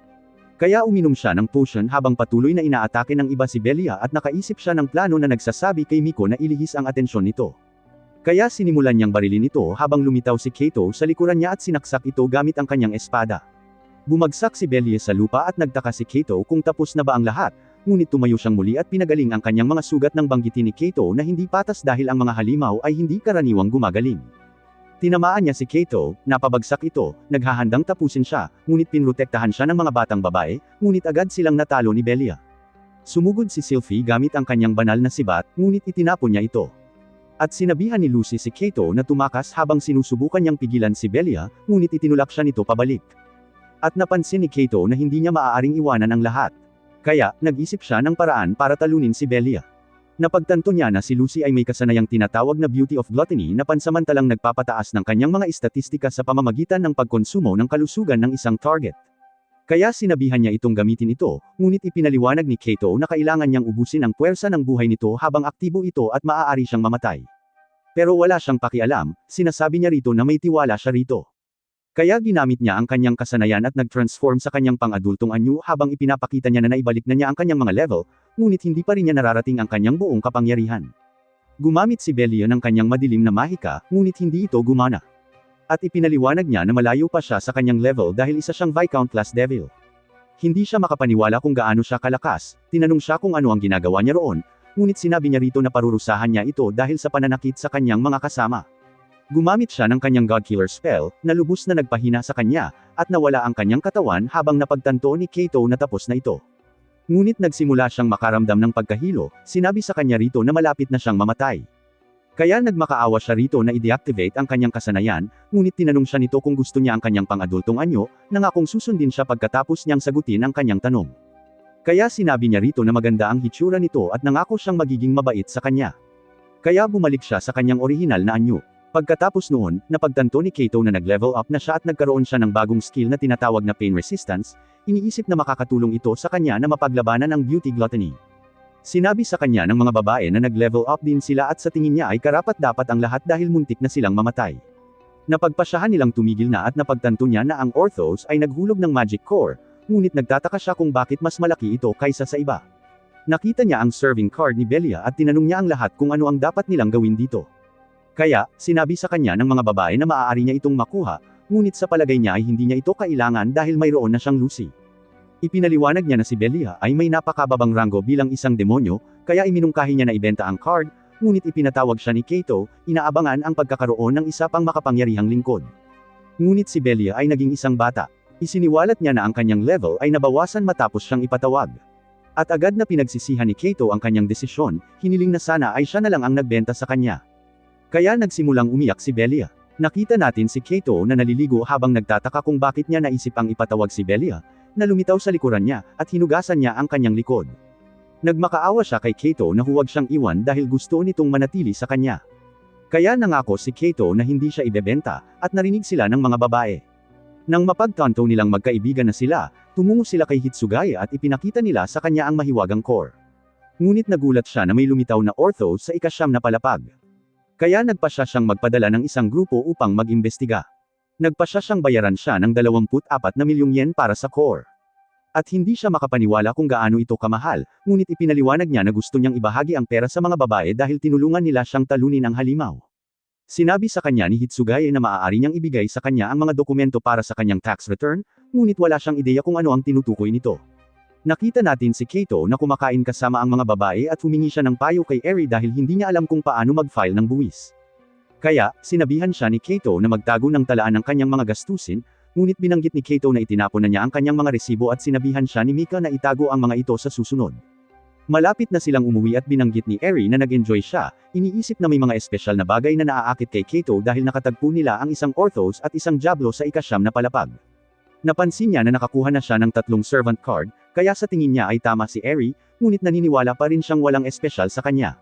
Nakita natin si Mika na tinatawagan si Hakari at nasa sabik silang galugarin muli ang dungeon dahil gusto nilang lahat na subukan ang kanilang mga bagong kasanayan. Sinabihan ni Mika si Hakari na huwag ipilit ang sarili at ipinaliwanag ni Kaito na ayos lang siya, ngunit pagkatapos ng kanilang tawag, nagsimula siyang umubo at tila nasusuka. Kinabukasan, sinabihan ni Kaito si Belia na ipakita sa lahat ang kanyang mga kasanayan, ngunit ipinaliwanag niya na kailangan niya ng sandata dahil isa siyang kabalyero. Naalala ni Kaito na nabali niya ang espada ni Belia, kaya binigyan niya ito ng rod, sinabing ito lang ang sandata na mayroon sila sa ngayon. Kinuha ito ni Belia, at ginamit niya ito upang talunin ang mga goblin nang mapagtanto ni Kaito na isa siyang mahusay na mandirigma, ngunit sinabi sa kanya ni Lucy na mas mabagal siya kaysa dati. Kaya, ipinaliwanag niya na ang kanyang katawan ay nasa level 1 pa rin, ngunit nagmakaawa siya kay Kaito na hayaan siyang manatili, sinasabing gusto niya maging kapakipakinabang sa lahat, at nangako siyang gagawin ang kanyang makakaya upang maging espada ng grupo. Kinilala ni Kaito ang kanyang lakas, at inaabangan niya ang pakikipagtulungan dito, ngunit binanggit niya na gusto niyang subukan ang kanyang kasanayan sa pagpapagaling. Kaya, nagpasya si Kaito na ibaba ang kanyang HP. At sinabihan niya si Belia na gumamit ng Dark Cure, ngunit maliit na bahagi lamang ng kanyang kalusugan ang napapagaling nito. Ipinaliwanag ni Belia na sapat lamang ang naibabalik nitong HP upang maiwasan ang pagkamatay ng isang tao. At naisip ni Kaito na gamitin ito kasama ang beauty gluttony ni Lucy upang makamit nila ang isang walang katapusang loop. Naisip niya na dapat nila itong subukan, ngunit ipinaalala niya sa kanya na mababa na ang kanyang kalusugan kaya maaari siyang mamatay. Natisod siya sa isang bato, na nasugatan ang kanyang kamay, ngunit ginamit ni Belia ang kanyang Dark Cure upang pagalingin siya. At napagtanto niya na napigilan din nito ang sakit, sinabi kay Belia na kapakipakinabang ang kanyang kasanayan. Sinubukan ni Hakari ang kanyang Ice Circle spell upang e-freeze ang isang golem habang ginagamit ni Eri ang kanyang bagong kasanayan upang ibigay ang pangwakas na atake. Inisip ni Kaito na kahanga-hanga sila, ngunit binanggit ni Eri na ang kanyang kasanayan ay kumokonsumo ng napakalaking dami ng mana kaya hindi niya ito magagamit ng walang ingat. Lumitaw ang mas maraming golem, ngunit ginamit ni Mickey ang kanyang illusion magic upang ilihis ang atensyon nila habang pinapagana ni Snatch ang kanyang kasanayan na tinatawag na Hedgehog, na naglalabas ng hindi mabilang na mga karayom. Nagawa nilang talunin ang mga golem, at napagtanto ni Kaito na ang kanilang kombinasyon ng atake ay lumakas. Pumunta sila sa mas malalim na bahagi ng dungeon at nakatagpo nila ang isang grupo ng mga halimaw. Kaya, sinabihan ni Kaito si Sylphie na gamitin ang kanyang bagong kanta ng kasanayang Valkyrie. Nagsimula siyang kumanta nang lumitaw ang isang napakalaking anghel at napansin ni Kaito na nakaramdam siya ng kakaibang kapangyarihan na dumadaloy sa kanyang katawan. Napagtanto niya na ang mga halimaw ay tila mas mabagal na gumagalaw at napatay niya ang isa sa kanila sa isang iglap habang ipinatawag ni Lucy ang Hellfire upang sunugin ang isang goblin at pinatay ni Belia ang huli. Tinanong sila ni Kato kung gumana sa kanila ang kakayahan ni Sylphie. Kaya isiniwalat ni Lucy na mas malakas ang pakiramdam niya. Ngunit ipinaliwanag ni Belia na wala siyang naramdaman. Kaya iniisip nila na dahil hindi siya malapit kay Sylphie. At sinabi sa kanya ni Eri na kailangan niyang bumuo ng mga relasyon sa lahat. Isiniwalat niya na mas magaling siyang lumaban gamit ang espada. Kaya nagpa siya si Kato na bilhan siya ng isa at nagsimula siyang umiyak sa tuwa, sinasabing gagawin niya ang kanyang makakaya. Lumitaw ang isa pang grupo ng mga halimaw at madali niya silang natalo gamit ang kanyang espada, na nagpahanga sa lahat. Humingi ng payo si Kato kung paano gumamit ng espada at sabik si Belia na turuan siya, ngunit ipinaliwanag niya na kailangan na niyang umuwi at inanyayahan siya ni Eri na mag-aral sa bahay nito. Nakita natin si Kato at ang kanyang mga kaibigan na naghihintay sa harap ng isang gate habang sumama sa kanila sina Miko at Hakari at pinindot nila ang doorbell. Bumukas ang gate, ngunit nalito si Kato dahil hindi niya mahanap ang bahay ni Eri. Sumakay ng kotse ang mga babae at nag-isip siya kung maaari ba siyang sumama sa kanila, ngunit ipinaliwanag ni Hakari na kailangang maglakad ang mga lalaki at napagtanto nila na ang landas ay napakahaba. Dumating ang mga babae sa bahay ni Eri at sinabi ni Kasura sa kanya na maganda ang lugar. Isiniwalat niya na ang kanyang pamilya ay nagpapatakbo ng isang martial arts dojo sa loob ng maraming taon, sinasabing ang kanilang lupain ay may lahat ng kailangan nila upang makamit ang perpektong balanse sa pagitan ng isip at katawan. Sa wakas ay dumating ang mga lalaki at dinala sila ni Eri sa dojo, ngunit nalito sila dahil inakala nilang mag-aaral sila sa kanyang silid. Ngunit ipinaliwanag niya na napakarami nila, kaya nagpa siyang gamitin ang dojo. Naupo ang lahat at sinabihan ni Eri si Kato na umupo sa tabi niya, tinanong siya kung ano ang gusto niyang matutunan. Kaya, sinabi niya sa kanya na kailangan niya ng tulong sa matematika at sinimulan niya siyang turuan. Pinagmasdan sila ni Kasura at binanggit ni Hakari na kailangan din niya ng tulong sa kanyang pag-aaral. Kaya, nagboluntaryo sina Hayako at Shinji na turuan siya, ngunit alam ni Kato na sila ay mga underachiever, at sinabi niya sa kanila na gusto niyang turuan siya ni Kasura. Nabanggit niya na si Kasura ay isang mahusay na guro, ngunit sinimulan siyang asarin ng kanyang mga kaibigan, sinasabing gusto niya ito, ngunit ipinaliwanag niya na magkaibigan lang sila, at nagseselo si Eri, kaya sinabihan niya ang lahat na dapat silang pumunta sa talon upang pakalmayin ang kanilang mga isip. Nagnilay-nilay ang mga babae, at binanggit ni Kasura na malinaw ang kanyang isip habang nakatitig sa kanya si Kato, iniisip na maganda ang kanyang itsura. Sinabihan niya ang mga lalaki na sila na ang magnilay-nilay. Kaya, sinubukan nilang linisin ang kanilang mga isip sa ilalim ng talon, ngunit hindi nila nasiyahan ang karanasan. Pagkatapos noon, nakita natin na pagod ang mga lalaki, ngunit binanggit ng mga babae na nagsaya sila, sinasabing gusto nilang mag-aral muli doon. Bumalik sila sa dungeon kung saan pinagalitan ni Lucy si Kato dahil sa pag-aaksaya ng kanyang oras sa talon. Ngunit, binanggit ni Hakari na nagsaya sila, sinabing gusto niyang makarating sa ika-10 palapag ngayon. Sinabihan siya ni Mika na huwag itong samobra at ipinaliwanag niya na nagsaya siya nitong mga nakaraang araw, sinabing gusto niyang maging bayani. Biglang lumitaw ang mga halimaw, kaya ginamit ni Sylphie ang kanta ng Valkyrie, at pinatigil sila ni Hakari habang tinatapos sila ng lahat. Hindi makapaniwala si Kato na nagawa nilang talunin ang mga halimaw sa ika-9 na palapag ng ganoon kadali, at kinain ng kanyang mga katulong ang mahiwagang core habang tinutokso ni Mika si Lucy, sinasabihan siyang mukha siyang hamster. Malapit na silang makarating sa ika-10 palapag at sinabihan ni Hakari ang lahat na sumunod sa kanya, ngunit bigla siyang bumagsak at napagtanto nilang dumudugo siya. Sa isang flashback mula 2 taon na ang nakalilipas, nakita natin si Miko sa isang card shop kung saan hinamon siya ng isang batang lalaki sa isang tunggalian. Kinilala siya ng lahat bilang kampyon ng tindahan, at alam nila na ang batang lalaki ay hindi kailanman nanalo laban sa kanya, ngunit patuloy pa rin niya itong hinahamon. Nagawa niyang talunin siya, sinabihan siyang nagsasayang lang siya ng oras, kaya nagalit siya. At binanggit niya na maaari lamang siyang manalo laban sa kanya dahil nagbabayad siya para manalo. Ngunit ipinaliwanag niya na mayroon ding isyu sa kasanayan, sinasabing ang kanyang mga bihirang baraha ay hindi garantiya ng kanyang tagumpay at kailangang malaman ng manlalaro kung paano gamitin ang mga ito. Nagpa siyang umalis, at nalaman natin na palagi siyang nababagot, ngunit biglang lumitaw si Hakari na nagsasabing gusto niya siyang hamanin. Sa kasalukuyan, nakita natin si Hakari sa ospital ng dungeon at nalaman natin na binigyan siya ng gamot na magpapanatili sa kanya na tulog sa buong araw. Kaya, naisip ni Eri na dapat na silang umalis, ngunit gusto ni Miko na manatili sa kanya. Naisip ni Kato na sapat na ang isang potion para gamutin siya, ngunit ipinaliwanag ni Miko na hindi ito gagana sa kanyang sakit. Dumating ang kanyang mga magulang at humingi ng tawad si Miko sa nangyari, ngunit sinabi nila sa kanya na hindi niya kasalanan at nagpasalamat sila sa pag-aalaga sa kanilang anak.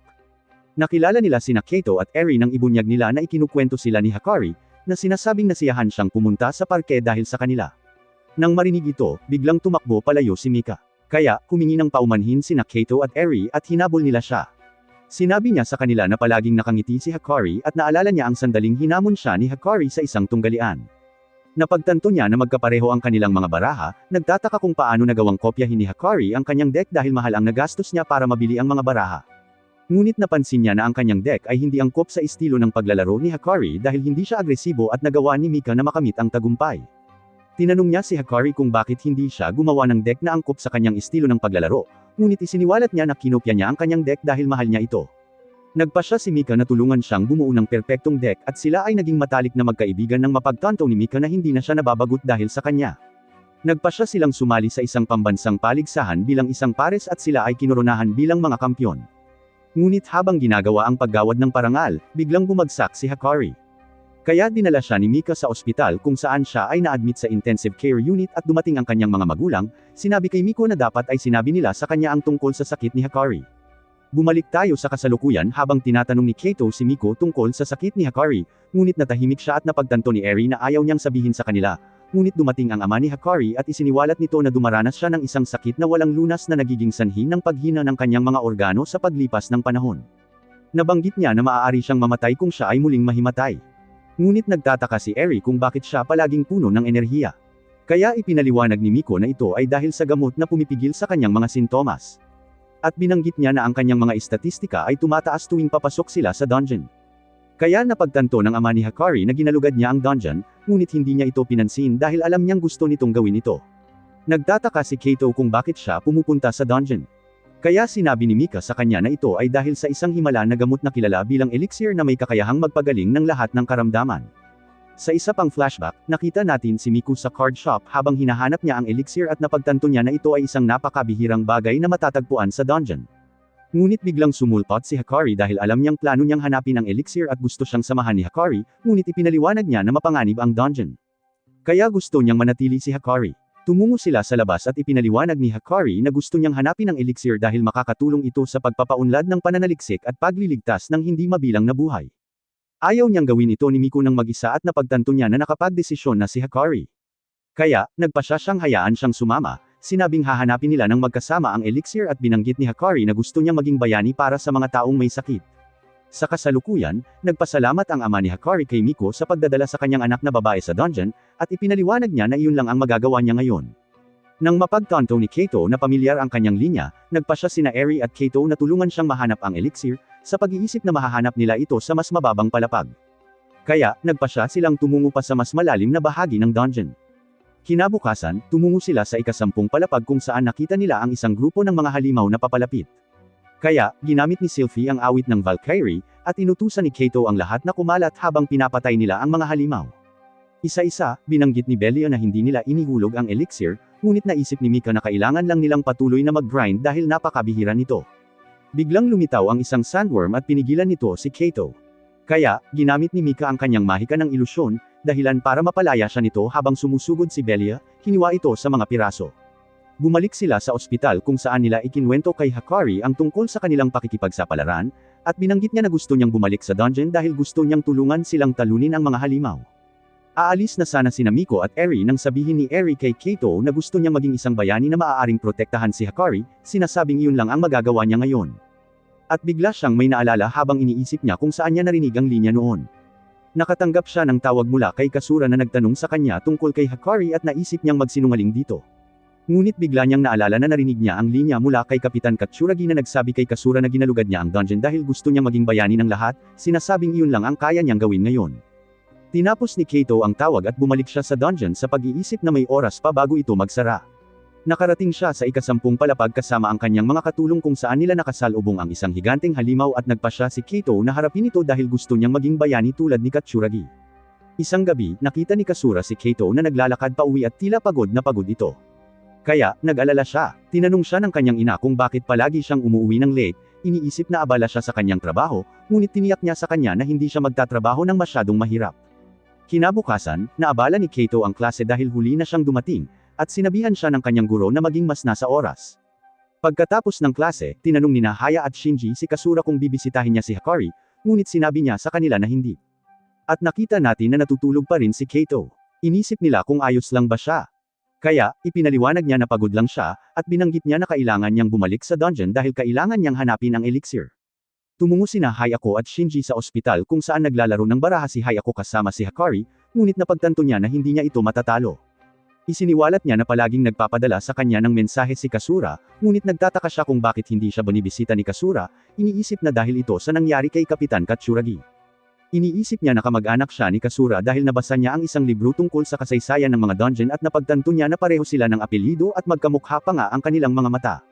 Sinabi sa kanya ni Hayato na siya ang ama ni Kasura, at alam niya na nawala ito pagkatapos niyang makarating sa ika-41 palapag, iniisip na ayaw siyang bisitahin ni Kasura dahil ang parke ay nagpapaalala sa kanya ng kanyang ama. Pero iniisip ni Hakari na maaaring buhay pa siya, kaya gusto niya itong hanapin pagkatapos niyang gumaling. Bumalik tayo sa dungeon kung saan naghahanda si Kato at ang iba pa para labanan ang isang nagliliyab na Sphinx. Ginamit ni Sylphie ang kanyang kanta para palakasin ang loob ng lahat habang ginagamit ni Mickey ang kanyang mahika ng ilusyon para ilihis ang atensyon nito at inatake ito ni Eri mula sa likuran. Nagpaputok si Miko habang ginagamit ni Kato ang kanyang mahiwagang espada para ibigay ang pangwakas na atake. Napagtanto nila na nag-level up na sila at nakita nilang naghulog lang ito ng magic core, pero naisip ni Kato na dapat silang magpatuloy, sinabing dapat silang tumungo pa sa mas malalim na bahagi ng dungeon. Pagkatapos nito, isiniwalat ni Hitsugaye na kumita sila ng mahigit 4 na milyong yen, at sinabihan siya ni Kato na hatiin ito sa 4, sinasabing miyembro pa rin ng kanilang grupo si Hakari. Umuwi si Kato at nanood siya ng isang palabas sa TV kung saan binanggit ng mga bayani na may mga bihirang bagay na matatagpuan sa mas malalim na bahagi ng dungeon. Kaya, sa palagay niya ay mapapabuti niya ang kanyang pagkakataong mahanap ang elixir kung lalalim siya at maghahanap siya ng impormasyon tungkol sa mga halimaw sa ika-12 palapag. Kinabukasan, nakita natin si Kato na natutulog habang nasa klase siya. Kaya, pinagalitan siya ng kanyang guro habang pinagtatawanan siya ng kanyang mga kaklase. Pagkatapos ng klase, nagmadali siyang pumunta sa dungeon, ngunit sinabihan siya ng kanyang mga kaibigan na magpahinga dahil masyado niyang pinipilit ang kanyang sarili. Alam ni Kasura na ginagawa niya ito para kay Hakari, at sinabihan siya ni Hakari na kailangan niya ng pahinga, ngunit nagpasya pa rin siyang pumunta sa dungeon. Papasok na sana siya sa ika-12 palapag nang wala sina Eri at Miko, ngunit bigla siyang nawalan ng balanse nang mapagtanto ni Sylphie na siya ay pagod na pagod. Sinabihan siya ni Lucy na huwag masyadong pilitin ang kanyang sarili, ngunit sinabihan niya sila na mag-i-scout lang sila sa unahan. Napagtanto nila na ang ika-12 palapag ay natatakpan ng yelo at tumingin-tingin sila sa paligid at nagtataka kung bakit walang mga halimaw. Naisip ni Kato na dapat silang bumalik, ngunit biglang nakaramdam ng kakaiba si Sylphie at nakita nila ang hindi mabilang na mga baboy ramo na tumatakbo patungo sa kanila.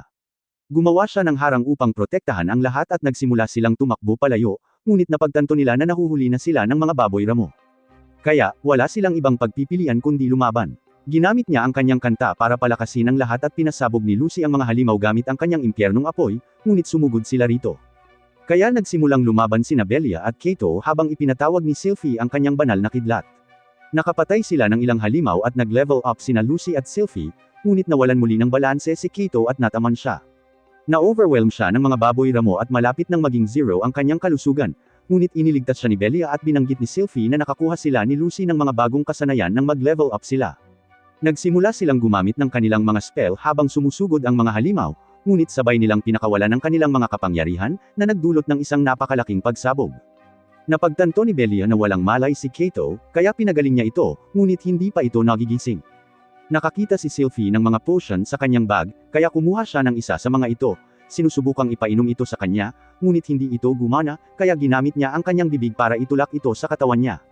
Napagtanto niya na bumubuti na ang kanyang kalagayan.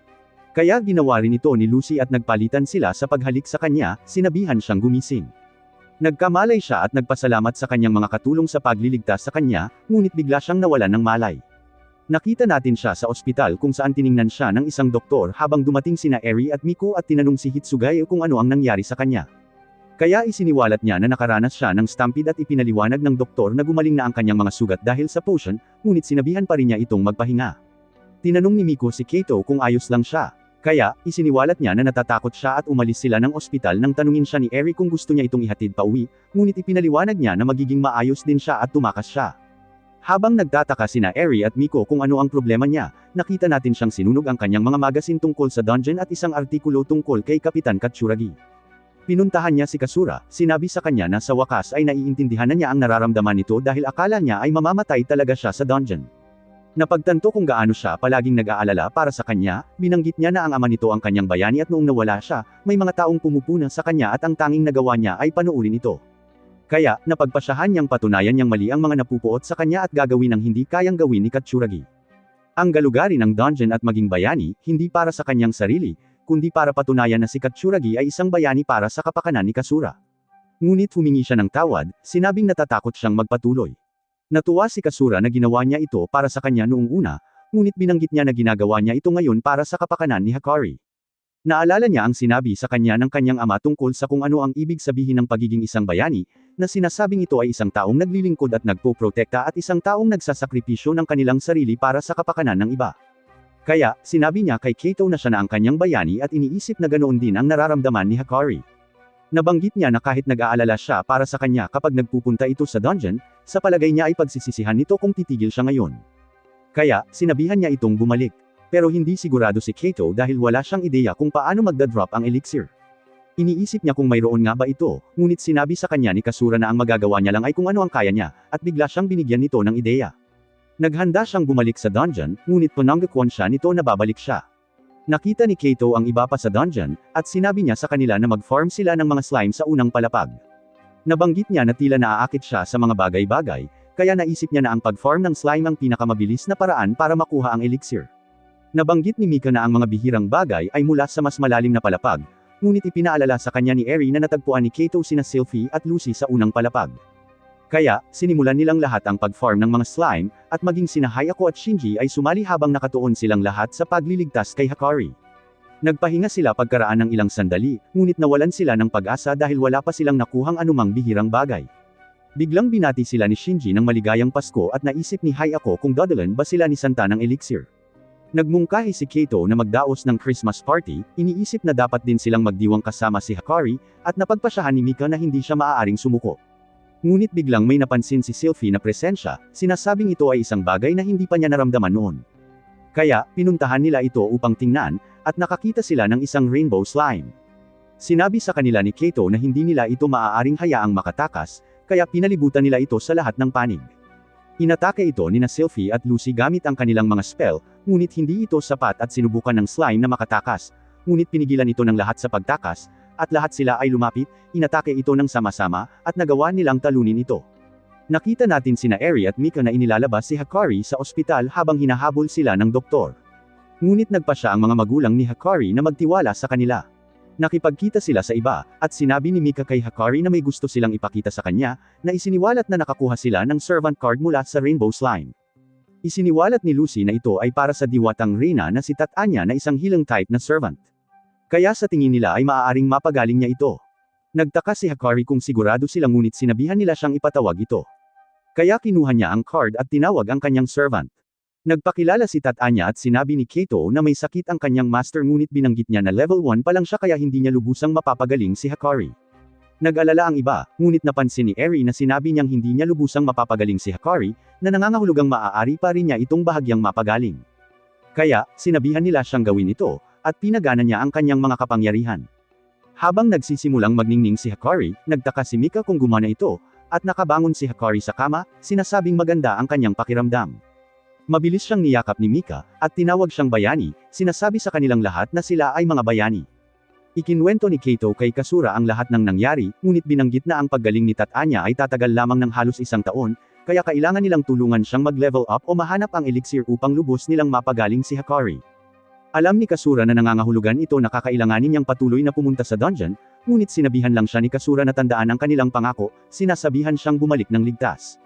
Binati niya ito ng maligayang Pasko, at sinubukan ni Kaito na umamin sa kanya, ngunit pinutol siya ng ina ni Kasura, sinabing sisipunan siya sa labas. Pagkatapos noon, nakita natin sina Kaito at Kasura sa isang dambana, at napaisip siya kung ano ang hiniling nito. Kaya, sinabi niya sa kanya na hiniling niya ang kaligtasan sa dungeon, at hindi pa rin siya makapaniwala na iyon lang ang iniisip niya, sana ay humingi ito ng isang bagay na normal, tulad ng pagpasok sa kolehiyo. Ngunit, nakita natin siya kasama ang lahat ng kanyang mga kaibigan. At nagpatuloy sila sa dungeon. Ngunit doon na nagtatapos ang seryeng ito sa ngayon. Tandaan na i-like at mag-subscribe sa channel. Salamat sa panunood, at magkikita tayo sa susunod.